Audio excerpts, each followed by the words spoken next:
Когато някой не те цени, не спори, не се моли. Направи това. Първо, отдръпни енергията си. Там, където не те ценят, присъствието ти е подарък. Второ, мълчи. Липсата на реакция е най-силният отговор. Трета, пази вътрешния си мир.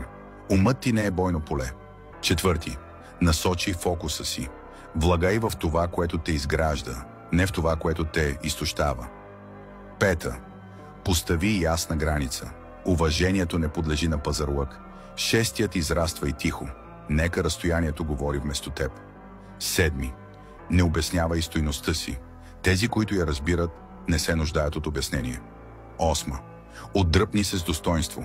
Да си тръгнеш е сила, не слабост. Девети, размишлявай, не се вкопчавай. Учи се, не се върти в кръг.